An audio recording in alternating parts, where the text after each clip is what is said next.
하나님의 말씀, 그것을 헬라말로 로고스라고 합니다. 로고스는 우리가 너무 추상적으로 또는 관념적으로 알 것이 아닙니다. 하나님의 말씀을 너무 광범위하게 이해하기 때문에 성경에 기록된 모든 말씀, 그 말씀대로 살아야 된다.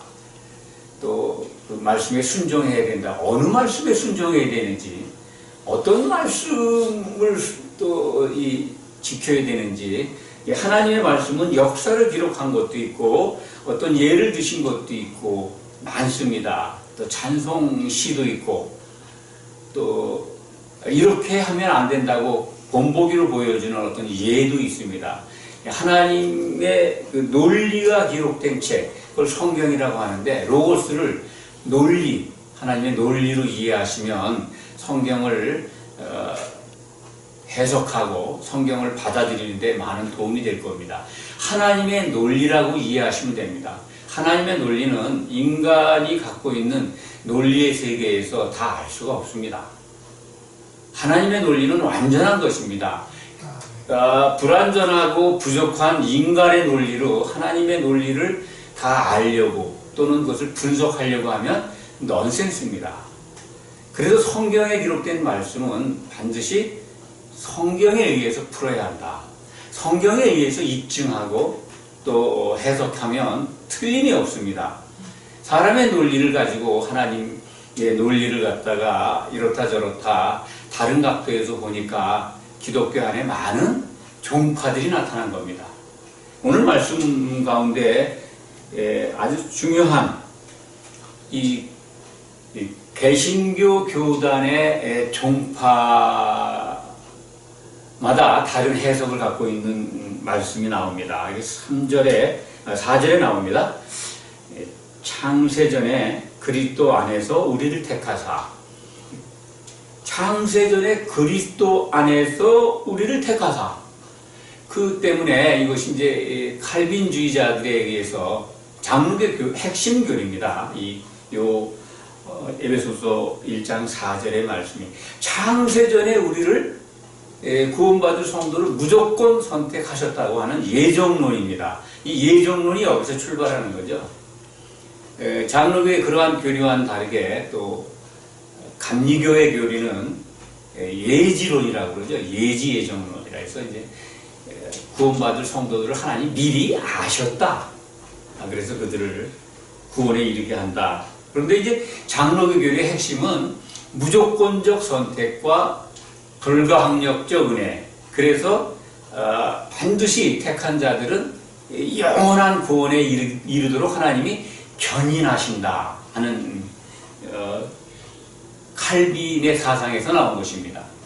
우리가 제가 지금 오늘 시간에 칼빈주의다, 알미니안주의다 그걸 설명하는 것이 아니라 이 성경은 하나님이 주신 우리에게 주신 하나님의 논리는 성경으로 풀어야 된다는 것을 여러분들에게 말씀드리고 싶어서 그렇습니다. 창세전에 그리스도 안에서 또 오늘 우리가 유익해 볼 만한 말씀이 있는데 5절에 보면 예수 그리스도로 말미암아라가 나옵니다. 그 기쁘신 뜻대로 우리를 예정하사 예수 그리스도로 말미암아. 예수 그리스도 안에서는 뭐고 그리스도로 말미암아는 뭡니까? 이것만 잘 구별하시면 하나님의 논리를 알 수 있고 교리적인 논쟁에 빠지지 않게 됩니다. 칼빈의 사상에서 비롯된 장로교 교리 중에 창세전에 무조건적으로 이미 우리는 선택됐다. 구원받는 성도들은 그렇다는 겁니다. 무조건적인 선택이다. 창세전에 그리스도 안에서 택하셨다라는 이 말씀을 기준으로 해서 그런 해석을 하고 있는 겁니다. 그런데 오늘 여러분들에게 말씀을 드리는 것은 그리스도로 말미암아와 그리스도 안에서를 구별해야 된다는 말씀을 드립니다. 그것만 잘 분별하시면 오해가 없습니다. 사람의 논리에 의해서 하나님의 논리를 왜곡하는 일은 없을 겁니다. 성경 속에서 창세전에 우리가 무조건적 선택을 해서 그들을 끝까지 성도로서 견인한다. 구원에 이르게 한다면 신약 성경에 나와 있는 예수님의 가르침이라든지 사도들이 우리에게 일러주는 교훈과 다르지 않습니까? 그동안 우리가 너무나 많은 걸 보았지 않습니까? 그리스도의 심판대가 있다. 믿었던 자들이 반드시 그리스도의 심판대에서 선을 행한 자와 악을 행한 자가 갈린다. 예수님도 교회 안에 알곡도 있지만 가라지도 있고 깐부기도 나오고 그리고 누르기에 의해서 변질되는 밀가루도 나오지 않습니까? 여러 가지로 또 기름을 준비하지 못한 처녀들은 혼인잔치에 못 들어가고 예복을 입지 않은 혼인잔치에 들어온 자들은 탈락하는 것들이 신약성경에 얼마나 많이 나옵니까?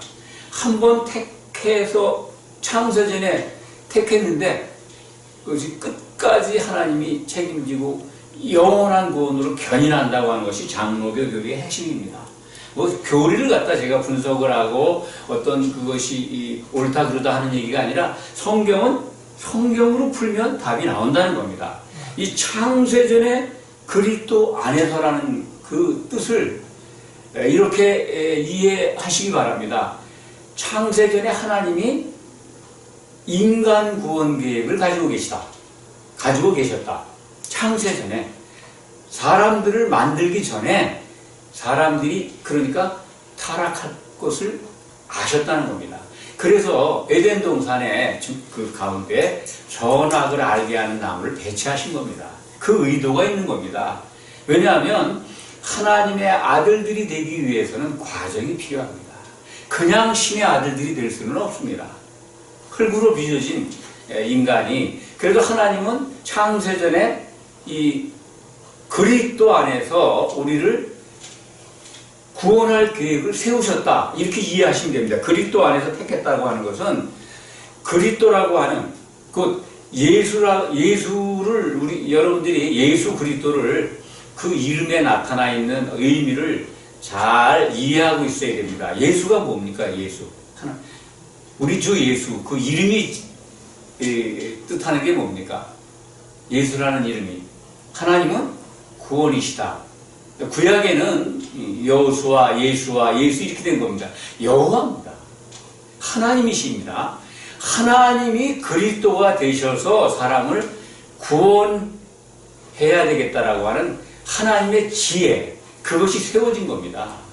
그러니까 예수 그리스도 안에서 그러면 하나님의 지혜다. 창세전에 세우신 하나님의 계획이다. 그 계획 안에서 우리는 이제 구원의 대상으로 정해진 겁니다. 창세전에 내가 태어나기 전부터 나는 구원받을 자로 예정되어 있다. 20세기 이를 지나서 21세기에 살고 있는 나, 여러분들 각자가 창세전에 태어나기도 전에 하나님으로부터 무조건 선택이 돼서 끝까지 성도로서 구원에 이르도록 견인하신다고 하는 사람의 논리 맞을까요? 그러면 얼마나 좋습니까? 아무것도 안 해도 되는데 성도가. 하나님이 다 알아서 하시는 거 아닙니까? 자유의지가 필요 없지 않습니까? 그런데 신약 성경은 그렇게 말씀하지 않지 않습니까? 부르셨는데 그래서 교회 하나님 나라 안에 들어와 있는데 예수님이 천국 비유를 마태복음 13장에서 아주 자세하게 하지 않습니까? 그 밭에 씨를 뿌리는데 참 30배, 60배, 100배의 열매를 맺는 씨가 있는가 하면은 돌짝밭에 떨어져가지고 그냥 새가 와서 길가에 뿌려진 씨는 새가 쪼아먹고 돌짝에 거는 잘 자라지 못하고 가시에 갈려서 결실을 못 맺고 그렇지 않습니까?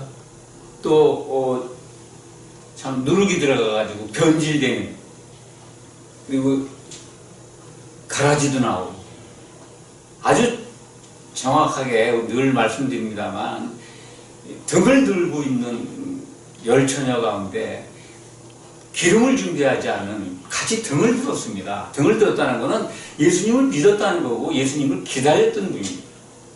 처녀들입니다. 예수님 무엇을 기다렸을까요? 신랑이 오기를 기다렸다는 겁니다.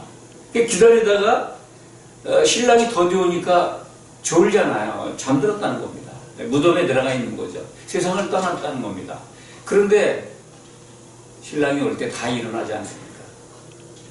기름이 준비되지 않은 처녀들은 혼인잔치에 못 들어간다고 하는 것은 예수님이 비유로 또 양과 염소 가운데 가르지 않습니까?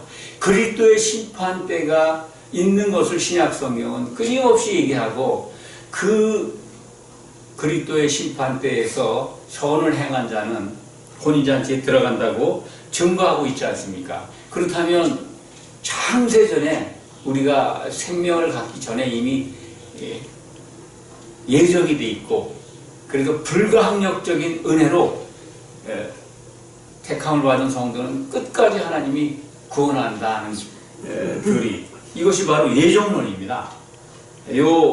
그거에 적용되는 말씀이 아주 핵심적으로 적용되는 말씀이 에베소서 1장 4절이죠. 그래서 제가 지금 그걸 구별하도록 말씀을 드린 겁니다. 그리스도 안에서라는 말씀을 조금 전에 말씀드린 대로 그렇게 이해하시면 됩니다. 창세전에 하나님이 사람이 되셔서 피를 흘리고 사람을 구원해야 된다고 하시고자 하는 그 계획을, 하나님의 그 뜻을 세우셨다는 겁니다. 하나님의 지혜가 성립이 된 거죠. 하나님의 논리입니다, 그것이. 그리고 그 다음에 제가 5절에 아까 말씀드린 대로 그리스도로 말미암아, 예수 그리스도로 말미암아는 세우신 계획을 집행하는 겁니다. 실천하시는 겁니다. 반드시 하나님이 사람으로 오셔서 피를 흘리고 죽고 부활하셔서 하나님의 장자, 처음 나신이 맏아들이 되셔서 그 구속의 은혜로 사람들을 예수 그리스도 안에서 하나님의 아들들이 되게 하셨다. 이것이 이루어졌지 않습니까? 이것이 이루어진 게 하나님의 창세전에 세우신 그 뜻을 예수님이 오셔서 실천하신 겁니다. 그러니까 그리스도로 말미암아는 어떤 하나님 계획의 집행, 실천으로 보시면 되고, 그리스도 안에서 하는 것은 하나님의 지혜의 성립, 계획을 세우셨다. 그게 하나님의 논리 가운데 있는 겁니다. 하나님만이 하실 수 있는 논리이고 하나님의 지혜입니다. 그래서 그리스도는 고린도전서 1장 보시면 1장 24절인가요? 고린도전서 1장 24절인가 한번 찾아보시기 바랍니다.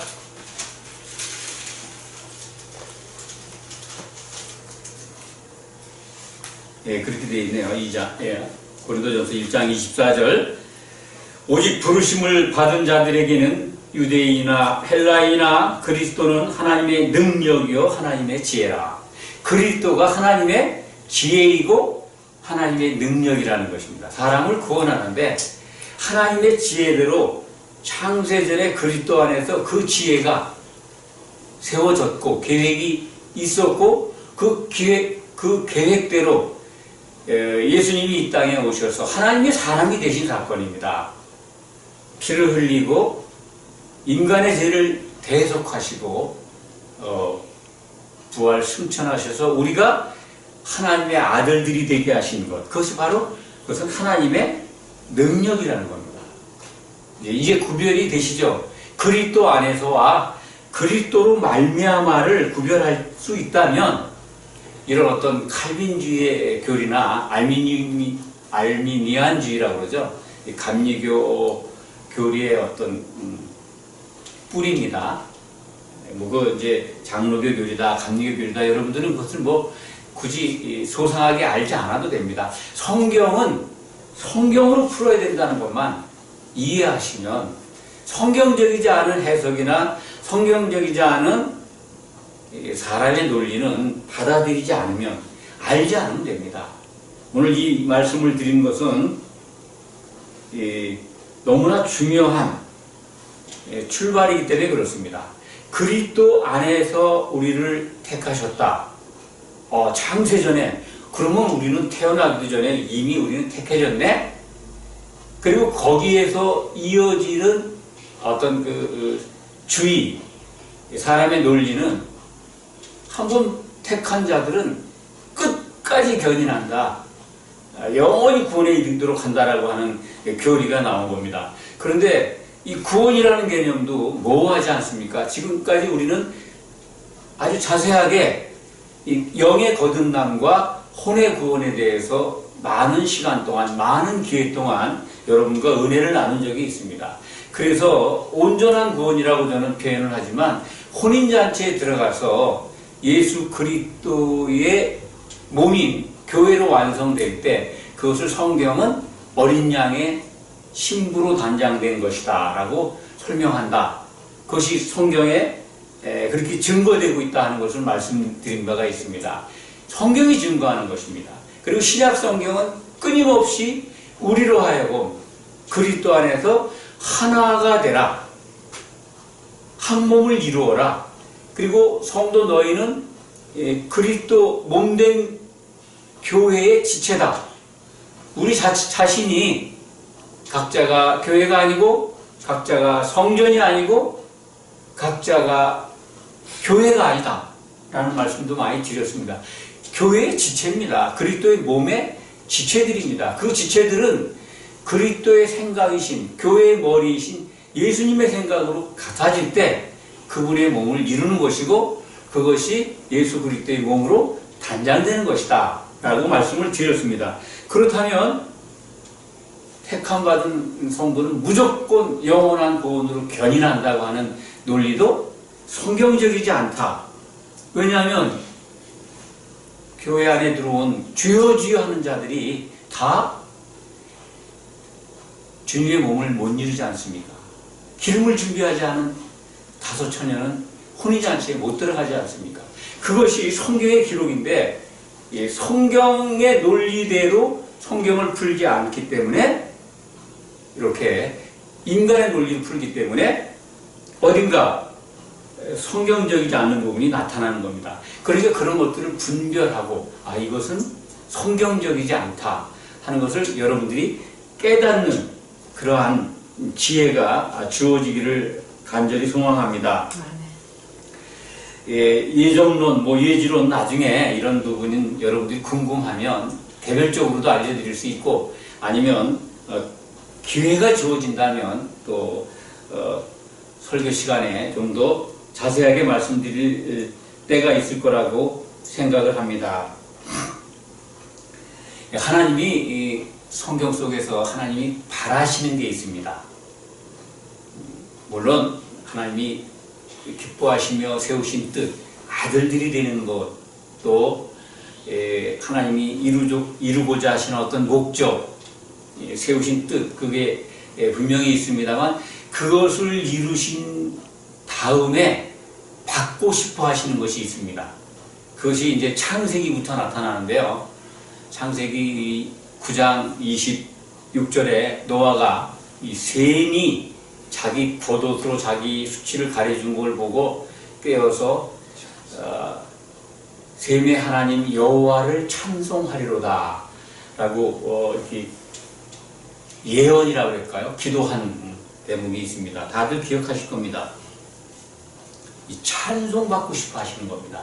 하나님은 완성된 교회에서 찬송받고 싶어 하십니다. 오늘 말씀도 이 3절에 보면 찬송하리로다 나오잖아요. 이 찬송은 조금 더 잠시 후에 말씀드리기로 하고 하나님이 바라시는 그 찬송에 대한 기록들을 몇 군데 설명을 드리겠습니다. 이 셈의 하나님 여호와를 찬송하리로다 한 다음에 이사야 43장 21절 외우기 좋죠? 4321 이사야 선지자가 쓴 이사야 책 43장 20절에는 이렇게 되어 있습니다. 이 백성은 내가 나를 위하여 지었나니 나를 찬송하게 하려 합니다. 나를 찬송하게 하기 위해서 사람 여기서는 이 백성 그러면 이제 이스라엘 백성들이죠. 이 택한 백성들이죠. 이 시대의 성도들이죠. 성도들을 내가 부르고 구원에 이르도록 하는 것은 나를 찬송하게 하려 합니다. 그래서 이것이 언제 이루어집니까? 주님이 오실 때 이루어집니다.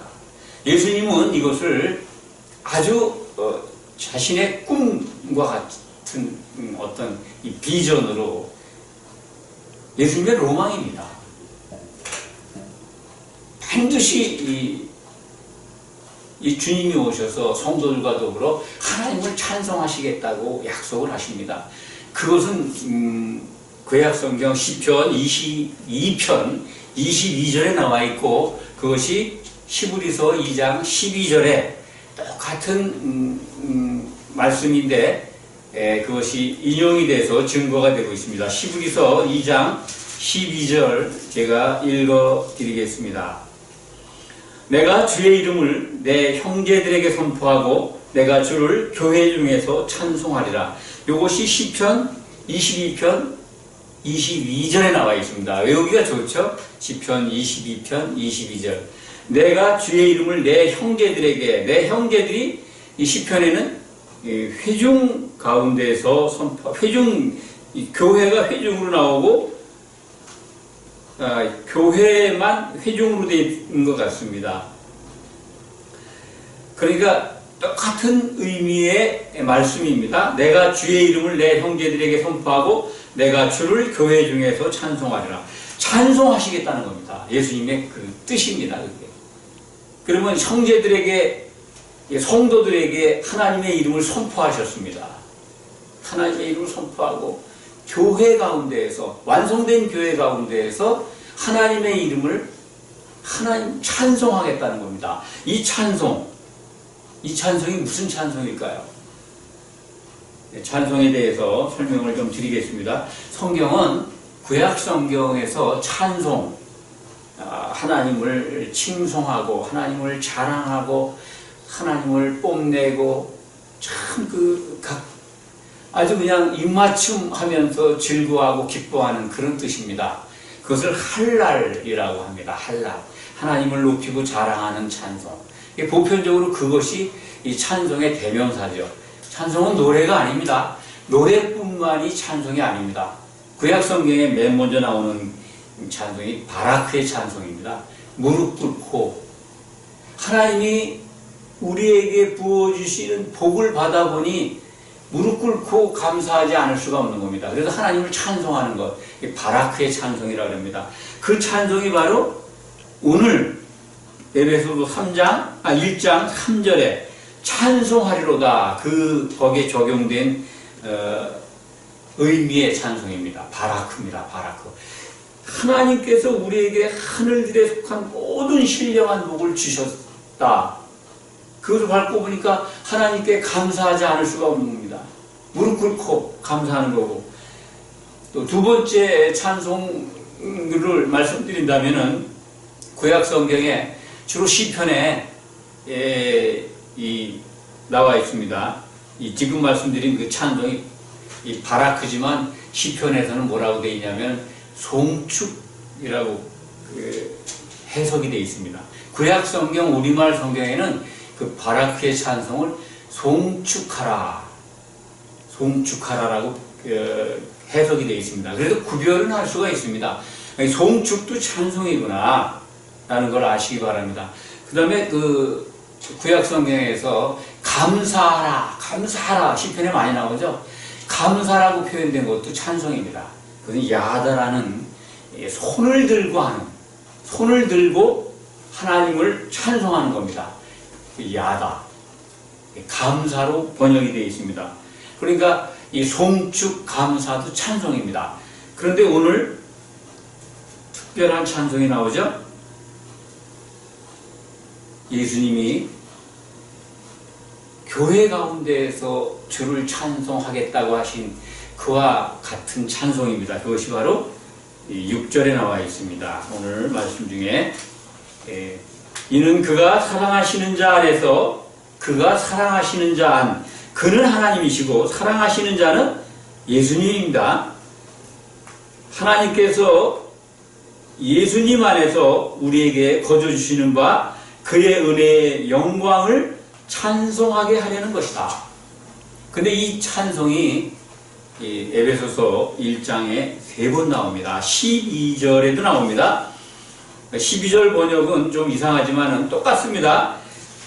그의 영광을 찬송하게 하려는 것이다. 그의 영광의 찬송이 되게 하려 하심이란 이렇게 번역이 되어 있죠. 좀 이상합니다만 그의 은혜의 영광을 찬송하게 하려는 것과 똑같은 의미입니다. 그의 영광을 찬송하게 하려는 것이다. 두 번 나오죠. 두 번째, 세 번째는 14절입니다.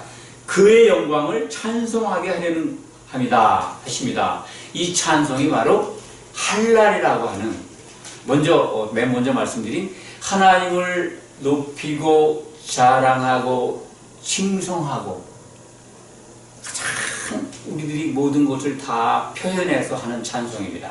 예수님은 이 찬송을 하시겠다는 겁니다. 언제 하느냐? 혼인잔치 그 식장에서 하시겠다는 겁니다. 결혼식장에서. 그것이 이루어집니다. 그것이 이루어지는 것을 우리는 발견하게 됩니다. 예, 성경 마지막에 가면은 요한계시록 19장에 가면은 어린 양의 혼인기약이 이르렀다. 혼인기약이라고 되어 있는데 혼인잔치가 이루어지는 날을 표현하고 있는 겁니다. 주님이 오셔가지고 이제 그리스도의 심판대를 거쳐서 기름을 준비한 성도들이 그 잔치 결혼식장에 들어가서 한 몸을 이룹니다. 성령의 기름 안에 있기 때문에 다 주님과 같은 생각으로 한 몸을 이룬 겁니다. 완성된 교회죠. 어린 양의 짝이 구해진 겁니다. 하나님의 목적이 이루어진 겁니다. 하나님은 그 이루어진 목적, 그 상태에서 찬송받고 싶어 하셨던 것입니다. 그것이 구약 성경에서부터 일괄되게 우리에게 보여주고 있습니다. 셈의 하나님 여호와를 찬송하리로다. 물론 셈의 하나님, 셈을 칭찬하고 셈의 하나님이 되시겠다는 그러한 의지도 표현되어 있습니다만 궁극적으로는 셈의 장막에 거하시는 하나님, 셈의 핏줄을 통해서 오신 예수 그리스도, 예수 그리스도의 몸을 이룬 하나님의 장막, 셈의 장막이죠. 성전된 예수님의 몸을 이룬, 거기서 찬송받고 싶어하는 것을 처음 나타내신 겁니다. 창세기 9장 26절. 그런데 그 셈이 하나님이 되셨다고 하는 것 전에도 말씀드렸습니다만 셈의 어떤 모습이 그러한 셈을 셈이 칭찬을 받았을까요? 그것은 바로 셈의 겉옷입니다. 셈의 겉옷으로 아비의 하체를 덮은 것, 그 사건, 예수님이 십자가에서 피를 흘리시고 우리의 죄와 허물을 덮으신 그리스도의 모형이 나타나 있는 셈, 그것을 이룬 셈의 하나님은 그러한 셈의 장막을 이룬 성도들로부터 찬송받고 싶어 하신 것입니다. 그래도 이사야 43장 21절 조금 전에도 말씀드렸습니다. 이 백성은 내가 나를 위하여 찬송받기 위하여 지었다 라고 하시는 것입니다. 그 찬송이 이루어지는 것이 바로 어린 양의 혼인잔치 때다. 예수님은 시편에 예언된 대로 히브리서 2장 12절을 여러분에게 읽어드렸습니다만 그날에 내가 형제들과 함께 그 한 몸을 이룬 성도들과 함께 주를 찬송할 것입니다 라고 말씀하시지 않았습니까? 그것대로 그것이 이루어지는 겁니다. 요한계시록 19장은 그것을 보여주고 있습니다. 4번 나옵니다. 할렐루야가. 하나님을 높이고 자랑하고 칭송하는 그 찬송의 내용이 할렐루야입니다. 할렐루야. 어떤 찬송이냐 궁금했지만 할렐루야입니다. 그런데 이 할렐루야가 구약 시편에 23번 나옵니다. 그리고 신약 성경에는 처음이자 마지막이 요한계시록 19장에 기록이 되어 있습니다. 처음이자 마지막입니다. 중간에 없습니다. 그만큼 할렐루야는 하나님이 얻고자 하시는 목적이 이루어진 다음에 불려지는 찬송입니다. 구약은 그것을 그림자로 보여준 것이고요. 그렇기 때문에 할렐루야라고 하는 그 의미를 여러분들 좀 더 구체적으로 아셔야 합니다. 할렐루야 할렐루야 하는데요, 과연 합당할까요? 혼인잔치식에서 처음 불려집니다. 결혼식장에서 어린 양이 신랑으로 오시고 성도들이 한 옷을 입고 한 몸을 이루어서 신부로 등장하는 그곳에서 주님과 더불어 하나님 아버지를 찬송하는 겁니다. 할렐루야. 근데 그 내용은 원문적으로 우리가 이해를 하면 할렐루야, 할랄에서 나왔다 그랬죠. 할랄, 찬송. 높이고 자랑하고 뽐내고 그 어떤 이 할랄의 의미를 여러분들 한번 생각해 보시기 바랍니다.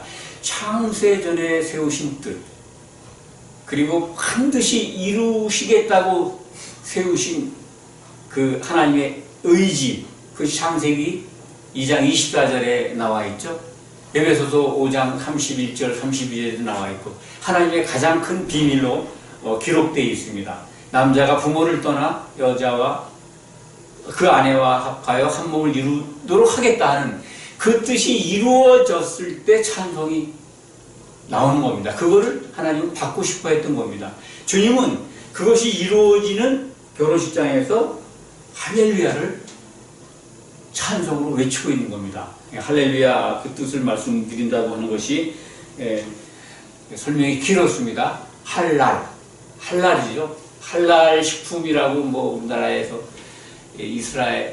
이슬람 국가 사람들에게 수출용으로 수출하는 공장도 세워지고 그렇다고 그래요. 기독교에서는 그런 것을 아주 꺼림칙하게 생각하고 반대하고 그런 어떤 움직임도 있고 그렇습니다. 할랄 식품. 이 할랄이라는 히브리말 동사, 우리가 이제 자랑하다, 뽐내다, 칭송하다, 그거와 별개입니다. 같은 의미가 아닙니다. 그들은 이제 할랄 식품 그러면 자기들만이 거룩한 음식이다, 돼지고기 이런 거 넣지 않고, 그들은 어떤 율법, 구약의 율법을 갖다 쓰니까 모세오경을 그들은 사용하니까요. 모세오경에서 좀 바꿨죠. 이스라엘은 이삭이 낳은 아들 이삭 말고 이삭이 낳은 아들이 아닙니다. 아브라함이 낳은 아들 이스마엘이 아브라함의 육적인 장자죠. 그런데 우리는 기독교는, 유대교는 이삭의 아들 야곱을 이렇게 통해서 온 그리고 아브라함으로 이어지는 그런 하나님의 역사를 받아들인 데 반해서 이슬람은 이스마엘이 아브라함의 장자로 인정합니다. 이렇게 바뀌어져 있습니다. 그래서 이스마엘의 후손을 통해서 온 선지자 마호멧, 하여튼 이슬람교를 갖다가 우리가 정확하게 알 필요는 없지만 하여튼 성경을 그렇게 바꿨다, 모세오경을 인정하는 그들이 할랄 식품이다 하는 것은 모세오경의 율법을 갖고 있기 때문에 돼지고기 같은 걸 안 먹습니다.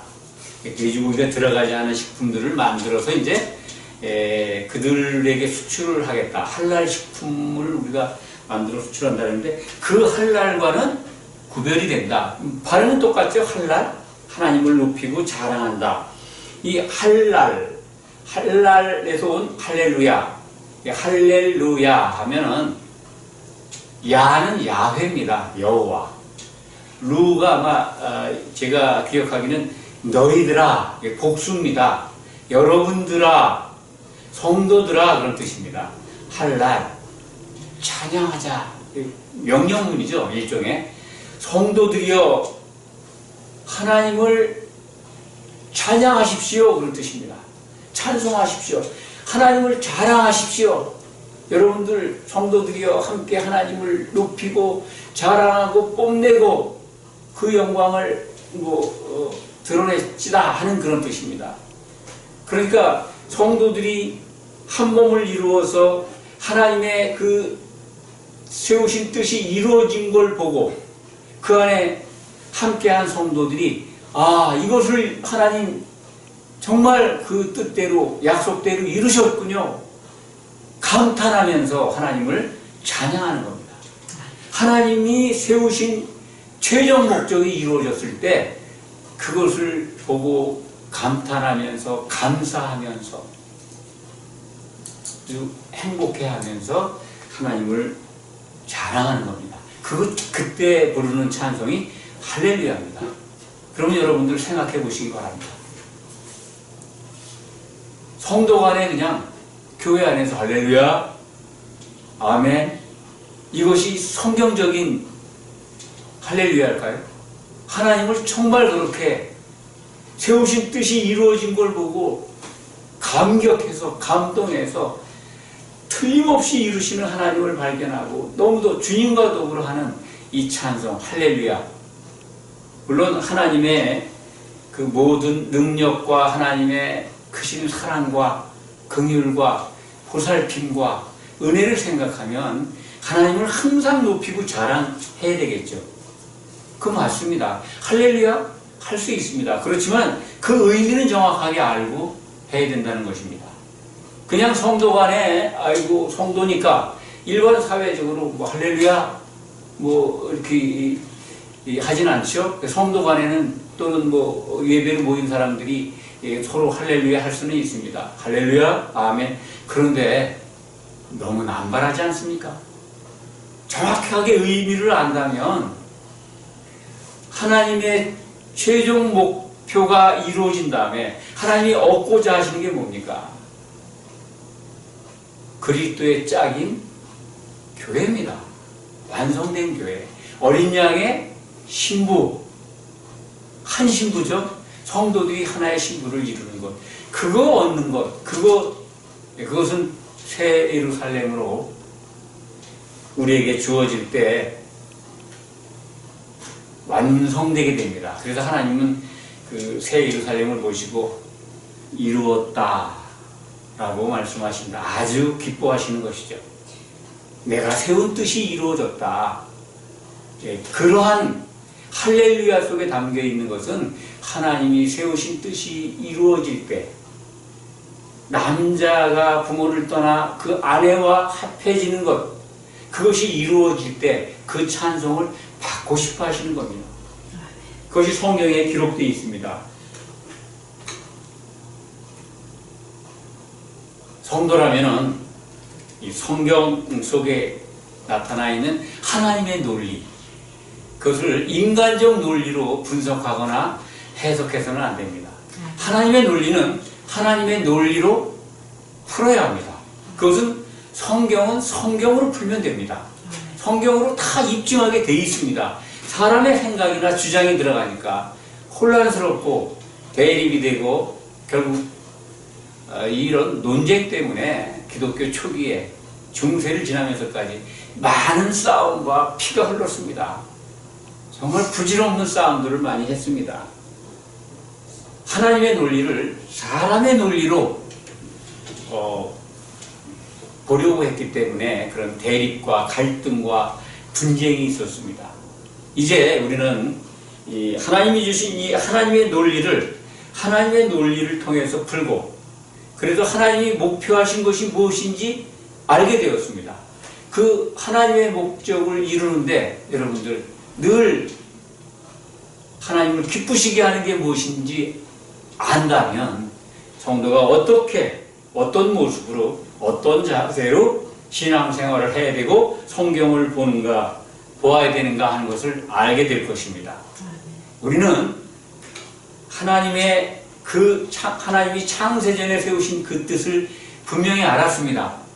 그러므로 우리는 주님이 일러주신 대로 주의 이름으로 두세 사람이 모여서 주의 생각으로 같아져서 성령 안에서 서로 사랑한다면 그 하나님의 뜻 아래서 우리는 반드시 승리할 것으로 믿습니다.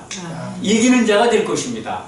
우리 이렇게 모인 성도들, 또한 이 말씀을 듣는 모든 성도들께 이러한 놀라운 축복이 반드시 이루어지기를 축원합니다. 기도하겠습니다. 아버지 하나님 감사합니다. 할렐루야가 참으로 우리들 마음속에서 울려나오기를 원합니다. 하나님이 받고 싶어 하시는 찬송, 할렐루야는 그 의미를 알았습니다. 주님이 우리와 더불어 함께 찬송할 것이라고 약속하신 그것이 이루어지는 것도 성경을 통해서 보게 되었습니다. 아버지 하나님, 우리가 반드시 주님과 더불어 그 찬송을 부르기를 원합니다. 그렇게 지켜주시고 이끌어주시고 보호해 주실 것을 믿습니다. 우리 주 예수 그리스도께서 다시 오실 때 혼인잔치에 함께하여 우리 모두가 하나님 아버지를 향하여 할렐루야를 외치기를 고대합니다. 그날을 기대합니다. 예수 그리스도의 이름으로 감사드리며 간절히 기도하옵나이다. 아멘.